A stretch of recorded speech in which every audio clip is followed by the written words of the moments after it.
चूंकि मेरे पास पूरा का पूरा आंकड़ा है सैफुद्दीन साहब, 370 हटाए जाने के बाद विकास के कितने काम हुए हैं। स्थानीय स्तर पर 5,132 करोड़ का जो बजट था उसको डबल से भी ज्यादा कर दिया गया, 12,600 करोड़ का बजट। हर चीज में मेरे पास पूरा का पूरा आंकड़ा है सर। बॉम्बे हाईकोर्ट केंद्र सरकार से कहता है कि जम्मू कश्मीर में डोर टू डोर वैक्सीनेशन को जिस तरह से फॉलो किया गया, आप उससे सीखिए। क्या इन चीजों को आपको नहीं नजर आता है सैफुद्दीन सोच साहब? नहीं, आप मेरा जवाब सुनिए। जिन लोगों की जो सोच पर, जज्बात पर कारी जरब लगी हो, वो सड़क से नहीं मानते हैं अपनी तरक्की या बिजली का पोल लगने से। कश्मीर में ऐसी दिक्कत है, यहाँ के दिमागों में परेशानी है, यहाँ अचानक हड़ताल हो जाती है, उनको कोई लीडर नहीं कहता हड़ताल करने के लिए। इसको कलेक्टिव कॉन्शियंस कहते हैं। और कश्मीर के लोग नाराज हैं कि उन्होंने दो कौमी नजरिया को रद्द किया, 2 नेशन थ्योरी को, और हिंदुस्तान के साथ, सेकुलर हिंदुस्तान के साथ इल्हाक किया।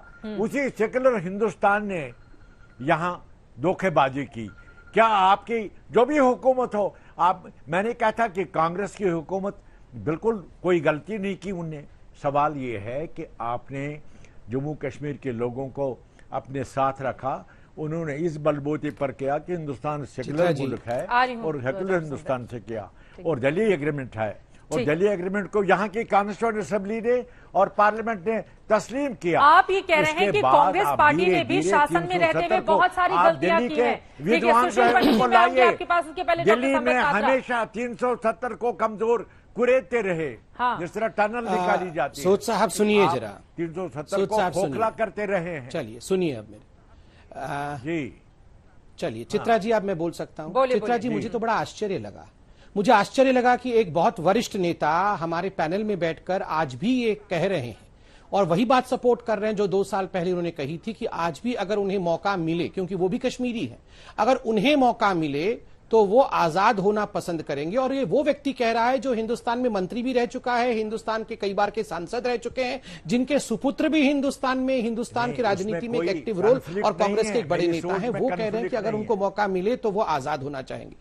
सर मैं कंप्लीट कर लूं सर? आप मेरे से बड़े हैं, मैं तूतू मैमे की डिबेट बिल्कुल नहीं चाहता। एक एक करके हम बात करें, जनता भी समझ पाए। उसी किताब में लिखा, लेकिन आजादी सोच साहब, मैं आपसे पूछा जाएगा। सोच साहब मैं प्लीज कंप्लीट कर लूं 20 सेकंड 30 सेकंड आपकी अनुमति से, या आप थोड़ा और बोल लीजिए फिर मैं बोल लूंगा। जी।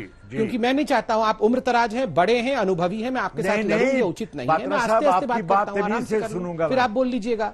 नहीं, मैं आपके साथ सुनिए। Thank you sir, thank you so much, बात करूंगा। Thank you.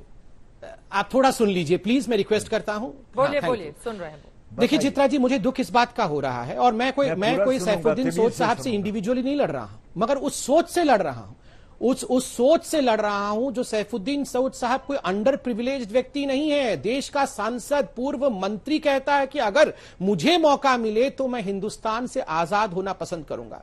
तो आपने उनसे पूछा कि क्या डेवलसमेंट के तो ये पैरामीटर्स हैं, डेवलपमेंट तो इतना बढ़ गया, तो उन्होंने कहा नहीं, ये बिजली के तार लगने से या बिजली के खंभे लगने से। सर मैं कंप्लीट कर लूं सर, 1 सेकंड में कंप्लीट कर लूं, आप बता दीजिएगा उसके बाद। सुनिए प्लीज।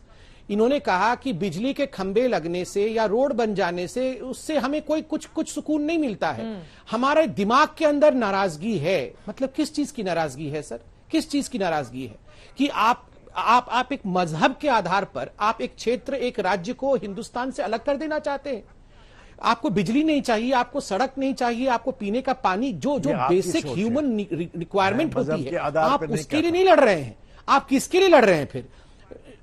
तो किसके आधार पर साहब? आपने कहा कि हमको तो डेवलपमेंट के पैरामीटर से मतलब नहीं है, क्योंकि बिजली के पोल से हमें कोई मतलब नहीं, बिजली आए नहीं आए, सड़क बने। बिल्कुल साहब, आप दे दीजिएगा, मैं कंप्लीट कर लूं। हाँ, तो जल्दी से अपनी बात कंप्लीट कीजिए, और भी मेहमान हमारे साथ जुड़े हुए हैं। क्या इशू है जिसको लेकर आजाद? ठीक है। तीसरी बात सोच साहब, आप तो पढ़े लिखे व्यक्ति हैं, आप एक सेकंड, सोच साहब आपसे गलती बार आप इससे सब सुनिए, आप एक गलती कर रहे हैं सोच साहब, बार मिस इन्फॉर्मेशन फैला रहे हैं कि ये जो आर्टिकल 370 था ये आपके एक्सेशन के समय का आर्टिकल है। नहीं, आर्टिकल 370 एक्सेशन के बहुत बाद, लगभग 1-2 साल बाद आर्टिकल 370 आया है। है। आप देख सकते हैं आर्टिकल 370 कब आया है। अगर मैं सही हूं तो 1949 में आर्टिकल 370 आया है, और बल्कि आर्टिकल 370 के लिए देश के कानून मंत्री BR अंबेडकर जी ने मना कर दिया था कि मैं तो आर्टिकल 370 फ्रेम करूंगा ही नहीं।